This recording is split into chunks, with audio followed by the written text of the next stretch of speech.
Okay, we're going to go ahead and call this meeting to order. Council Vice President DiGirolamo, if you wouldn't mind reading the Open Public Meeting Act statement. This meeting is called pursuant to the provisions of the Open Public Meetings Law. This meeting of July 10th, 2018 was included in a notice sent to newspapers of record and posted on the bulletin board in the municipal building and has remained continuously posted as the required notices under the statute. In addition, a copy of this notice has been available to the public and is on file in the office of the municipal clerk. Excellent. Let's stand for the Pledge of Allegiance, please. I pledge allegiance to the flag of the United States of America and to the republic for which it stands, one nation, under God, indivisible, with liberty and justice for all.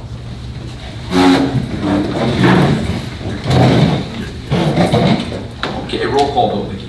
Council President Colbert. Here. Councilman McVeigh. Council Vice President DiGirolamo. Here. Councilman Davis. Councilman Lutz. Here. Okay, so we do have a quorum. Councilman Davis did say he would be here, so maybe he'll come a little later. We do have public discussion on agenda items. We only have one agenda item, which is the odor control and remediation. Did have one request from former Councilman Randy Piazza to just give us an update on the cemetery. I don't mind if the rest of council doesn't mind. Motion to amend the agenda to allow Randy. How much time? Couple minutes. Couple minutes? Yep. 5 minutes, you gotta sit down. Do you need a second? So I need a motion in a second. Second. Roll call. Councilman Lutz. Yes. Council Vice President DiGirolamo. Yes. Council President Colbert. Yes. Floor is yours. Okay. Good evening. I realize that I know that the last few weeks, the council, members of the council and the mayor's office has been receiving complaints about the Phillipsburg cemetery. A few weeks ago, I was elected as its new president after 20 years with the same board. Congratulations. Thank you. Anyway, it hasn't gone unheard. We have been getting people up there. It's been making progress. The gut grass is being cut down. And the next step is to take on the sinkholes and to upright the stones. It's going to take time, but we are moving along. So that's basically it. But it hasn't gone unheard, and it is being addressed. So, and of course, trees and everything else. But I just want to give you an update on everything. Okay? Councilman, thank you. Appreciate it. No problem. Okay. Now we have public discussion on agenda items. There being none, we can move forward. And folks, just so we're aware, the reason we're here tonight is simply for odor control remediation. I think all of us here on this panel understand there is a problem here in the town of Phillipsburg with regard to the odor, and I think it's safely said we're not leaving here tonight without a plan, yes? So we will give the floor to Dennis Yoder first. Dennis, you have the plan, so feel free to come up, please. Put you on a hot seat first. Yes, sir. Just an ask of Dennis Yoder. A little bit of the history in the biomag system and the increased sludge, if you could go back that far. Okay, with the Delaware River Special Protections Water Act, we know that we have more stringent effluent limitations coming in the future for the plant. So to get ahead of that and to allow for the build out that could happen in the district based on all five, the four sending districts and Phillipsburg's build out plans that the Highlands was pushing through. There was a project moved forward.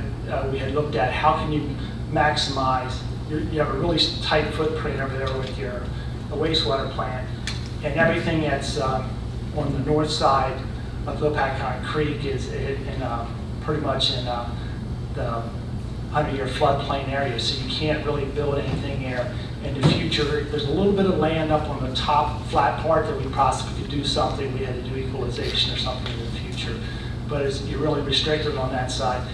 So we looked at what was the most cost-effective way to really enhance your flow, that puts you in a position if you, and that's when we came up with the biomag system, which allowed you to increase the number of solids you have, because you basically with the biomag you get a faster settling time when you're going into your decant mode and your settlement mode at the plant. Now, a positive thing with the operations is the effluent you're putting out now is in the range of 3 to 5 milligrams per liter. Your permits allows you to be 20 and 30 with the suspended solids and BOD. And so you're way below that now, and you're putting a real high quality effluent out to the stream. But with that, that means you're taking more solids out of the plant that are going into your sludge holding tanks and being processed and hauled off site. So even though we're doing the right thing environmentally, it has increased your operating costs from a standpoint of your sludge disposal. So we did look at opportunities to possibly thicken our sludge, landfill and all.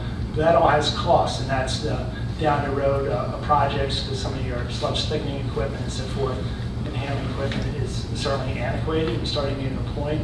But we always have budget constraints, and it's like, where's the priorities? And so we had looked at that solid handling study, and we also looked at a study for the odor control, because the odor control issue has been going on for a lot of years, and it seems like with the increased sludge production, it might have exacerbated it. It seems like since there's more sludge there, different sludge age and everything else, I'm not sure, if it's gotten worse or not, but it's been a problem. It's been there for as long as the plant's been there, but it's, years ago there used to be anaerobic digesters, the tanks, the sludge tanks, they actually had covers on them.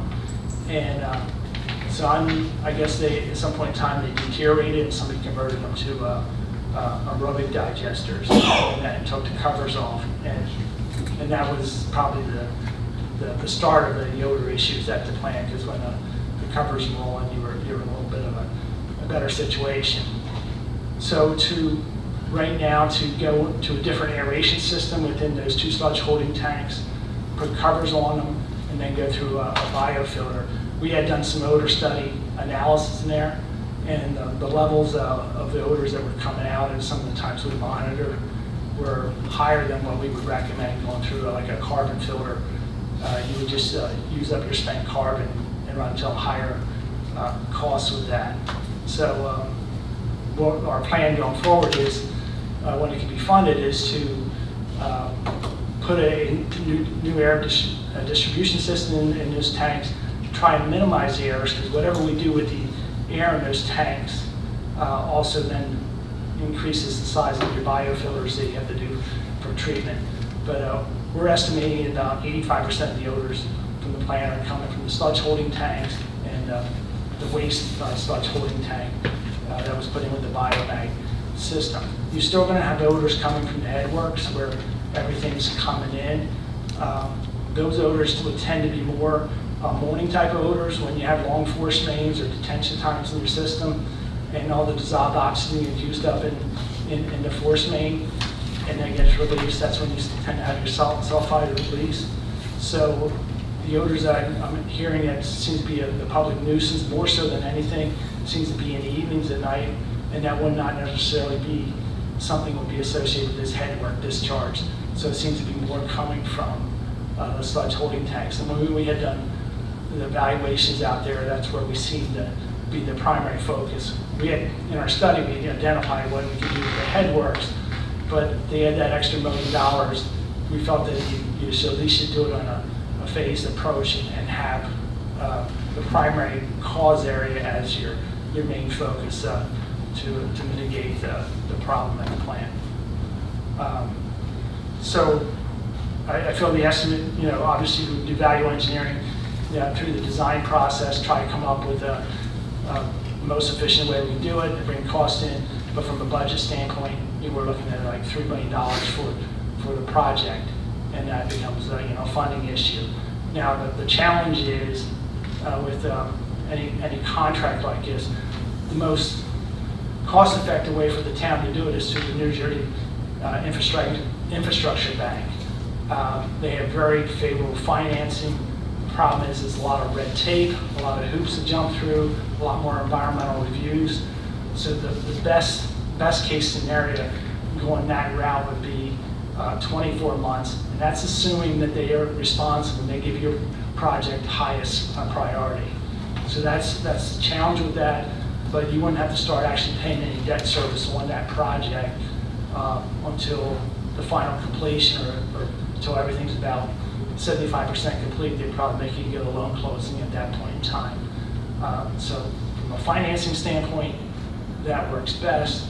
From a get the project done standpoint, would probably be in 18 months if we did a procedure where we actually did pre-purchase of equipment after preliminary design and then had a contractor come in and install it. That would be the way we could expedite it, and I'm looking at about 18 months for that to happen. Now in the interim, I know that Dan's been working at the plant and been doing additives. I'm hearing that it's not necessarily effective, so we may look at changing that out to some kind of immersion type that binds up the sulfides. So I'm using something down in Gloucester County where we're taking our sludge to the landfill, and they were complaining about that being odorous, so there's a chemical there we're using there. So I may look into trying that up here instead of the cherry flavored stuff that we're spraying on there to try to mitigate it. I mean, they've been working hard to try it.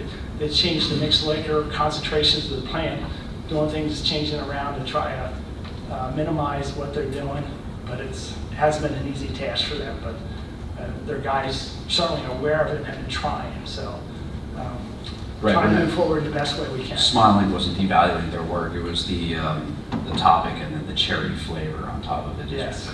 That's what the smile came. All right, Council President Dennis, could you explain to council and the residents the alternative to the Environmental Infrastructure Trust is bonding, right? It would be self-funding. You know, I know it's I think it's a self-liquidating utility, and there is some reserves there, but the reserves, I know that we had done a rate study a number of years ago, and we had recommended to really stay solvent, that there should have been a 2% increase per year for a 5-year period. There were some issues that happened with, so I think there was, in the last 10 years, there's been 1 year of a 2% increase. And fiscally, I don't think you can continue to sustain the utility with that, because there's a lot of needs out in the system too, in addition to what needs to be done at the plant. So, Council President, one more time. So, in summary, the Environmental Infrastructure Trust loan is your cheapest route to go, but it's going to take more time. Where bonding is more expensive, but it'd be the least amount of time. That's Right. true, but you know, there are some, like my proposal, engineering service proposal includes going through the trust fund, and I would say 40,000 or more of my cost is tied up with all the additional red tape and environmental reports, the requirement for full-time construction inspection, and during the process, all the closeout paperwork and things that you have to do with that. So there is that added cost that comes with going through that process. But I know the state really encourages you to use that because it is the most financial. So you would probably have a hard time with your bond counsel if you're going to bond it, showing that that's not the way to go for a project. I think there was a law passed in the state that anything over $1 million now, you have to go through the trust unless you have indications or saying that the reasons why you're not doing it that way. We can invite them to spend the evening. That could be. That may change their mind. I think the schedule, but if you're going to self-funding out of your utility, but that's the other issue, then you wouldn't necessarily need that. Excellent, Mr. Taylor. Thank you very much. If I may, Sandy, did you want to speak at all? At this point, I don't have anything to add. Okay. Yeah. Mr. Merlot? Dennis, contracts awarded over $1 million or $2 million have to go to Yeah, the Attorney you General? know what, I need to go back and check that. That might be just for water infrastructure. Okay. Because I know that might have been part of the new Water Yeah. Quality Management Right. Plan Act. I know contracts awarded over X amount of dollars, Rich, do you know? They have a review by the Attorney General. They have to be reviewed by the Attorney General, yeah. Yes. And if we go by way of the EIP, that's already done, or do we still have to do that? You still need to send that up to You them. still need to send it up to them. That's correct. So either way, it has to be reviewed by the The AG. Attorney General. Okay. Before proceeding, Councilman Lutz, do you have anything for Mr. Yoder or Mr. Merlo? No, not really.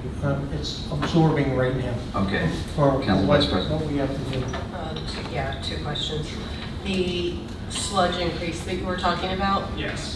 when was that process done that you say may have increased the odor issue, plus the covers came off? The covers were originally on the sludge containers? That was the original plan. They had anaerobic digestion, where actually, we actually looked at the possibility a number of years ago of putting the anaerobic digestion back here and using the gas then for cogen for power to the plant. But the tanks are in that type of situation, you need airtight tanks. So I have a feeling that the tanks started to leak at some point in time, and then just for economics, somebody just put diffusers in there, took the caps off instead of making it an anaerobic digestion, which is a contained digester system into aerated tanks. So that was probably 1990 or earlier. Okay, so this is. Yeah, that was done we were talking about when I was personal counsel in 1990. Yeah, so that sounds about the time frame that would have taken place. But the added sludge, of course, That was causes more smell. 2016. Like that process went online In 2016. in April of 2016. And creates more sludge, more smell, and the transfer of it. On Thursdays, I believe Dan is your biggest problem. I just want to make that clear. And Council President, one last question. So what is your recommendation? Is it EIP loan or is it bonding through the sewer? And then I would ask Robert. Yeah, I did. but Well, that's okay. somebody has to certify the fund, so it's not, so obviously, I think that getting something done in an expedited manner might be more important, but again, you still have to be able to fund it and pay it, so I don't know where, so that's where the catch is. I'm just trying to get Dennis to say that he's raising taxes. Yeah, right. Well, it is a delicate balance, but I do believe, we're on the hot seat on this one. Council Vice President still has questions, so I'm going to still yield. Thank you. Actually, no, I circled around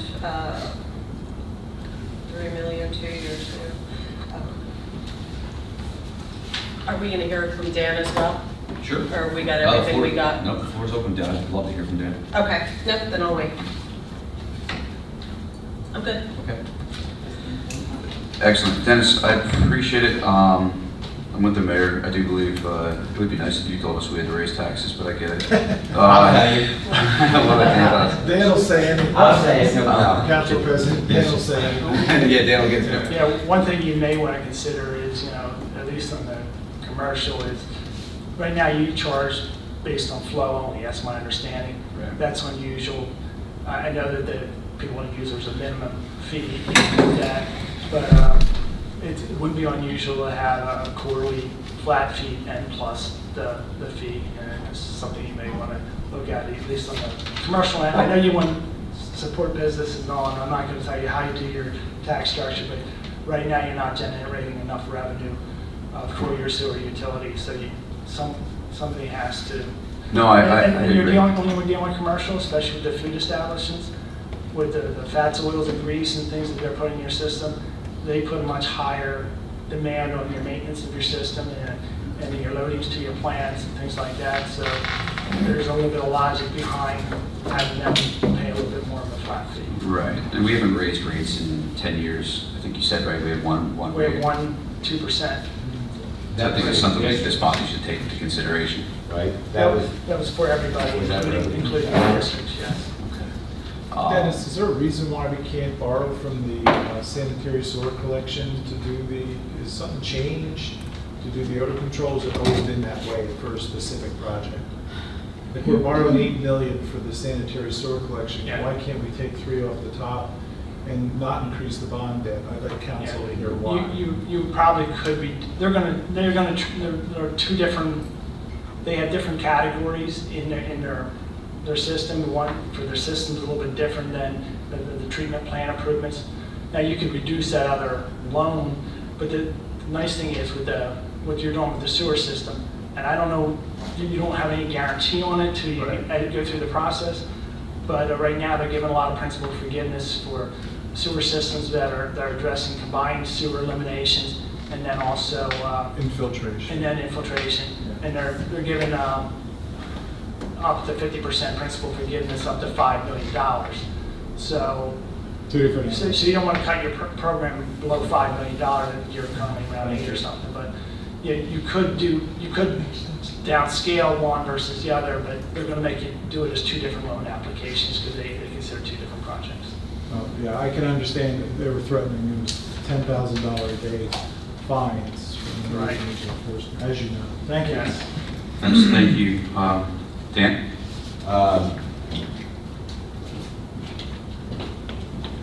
Dennis gave you a little bit of the background on the facility operation.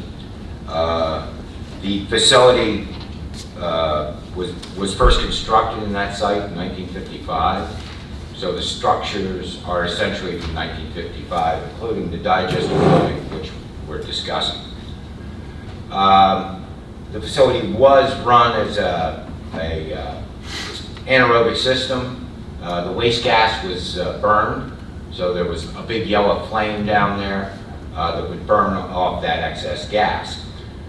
As the facility went from a local treatment facility to a regional facility, bringing in Alpha and Greenwich and Powhatcom and Low Patcom. They also had to increase capacity. So its original position was then changed to the one side of the river. Then they came back over to the other side of the river. Now we're on both sides of the river. In 1990, they had a problem with the anaerobic digesters. The roofs have a nasty habit of, they were constructed of redwood, and the redwood would rot. So it's a metal structure on top of a redwood frame, just like a water tower in New York is. So what happened is the redwood rots, it collapses into the thing, so they have to tear the roof off and repair the deck. In the course of repairing that deck and cleaning it, they knocked part of the digester wall apart. They then repair this, they attempt to get a pressure test on it. They can't, they don't even attempt to go through the pressure testing on this vessel. They have to maintain a certain PSI in order to run an enclosed anaerobic system where you're basically creating a big gas tank, a gas bomb. So they opted to put aerobic systems in. Aerobics were popular at that time. They were cheap to put in, they were expensive to operate, as opposed to anaerobic systems, which are expensive to put in and less expensive to operate over the course of time. They installed diffusers. They put 200 horsepower exterior blowers on and began to run air through it, and were almost uniformly crucified from the moment they tried that. They tried everything possible, and finally, in 1992, shut off the air. So, to fast forward, there was no attempt ever made to put that air back online, despite the fact that the vessels are permitted as aerobic digesters, not sludge holding tanks. So when I arrived in 2009, I had a concern for that.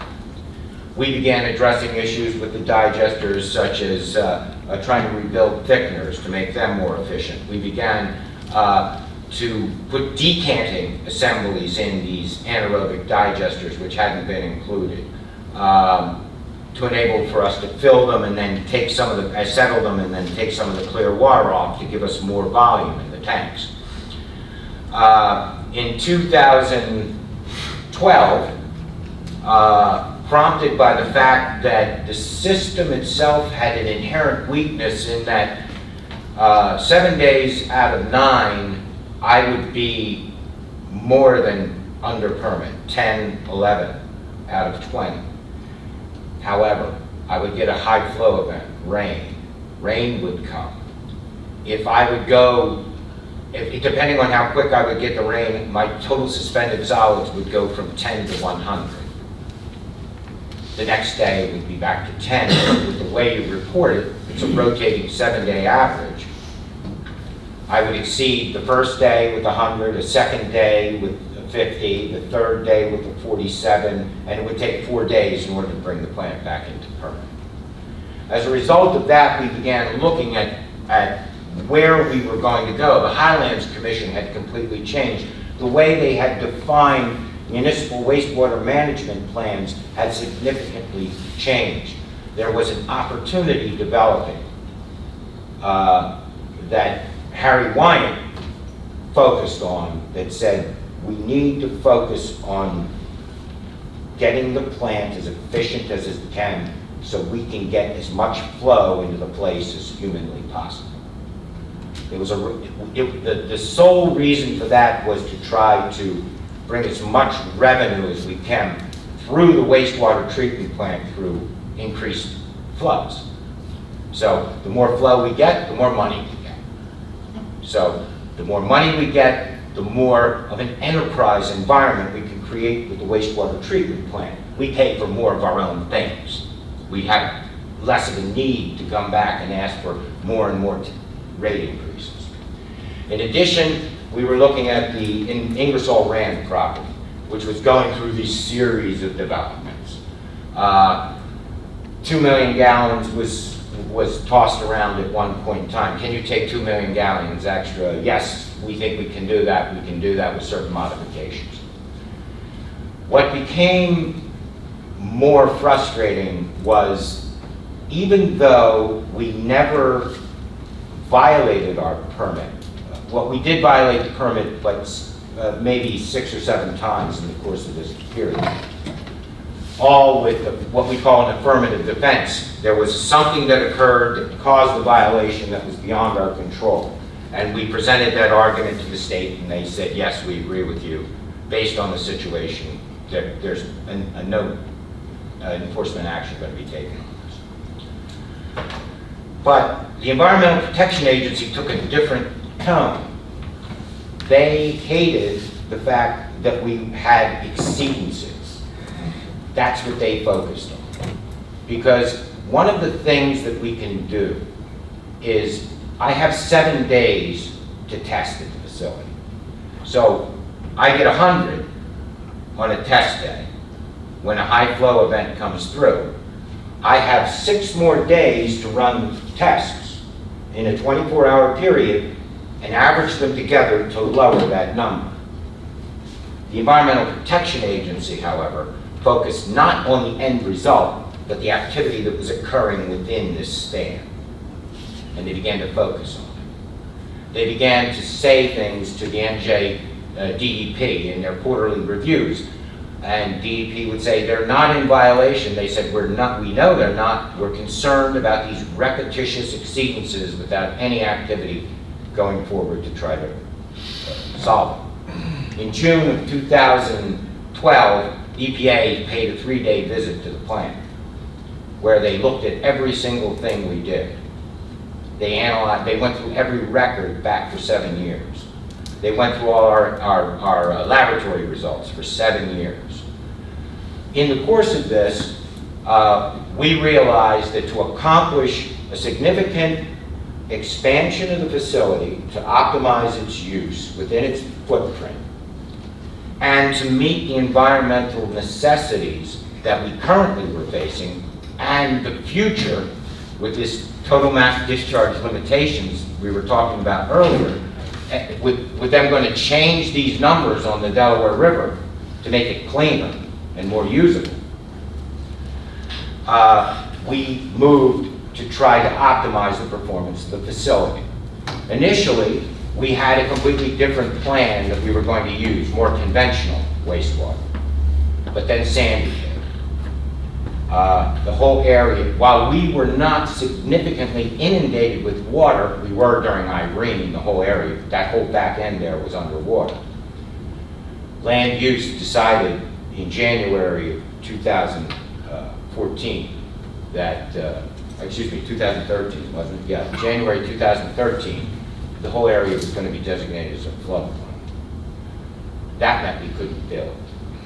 And when I tell you we argued with the lady from land use, she don't go for hot water, baby.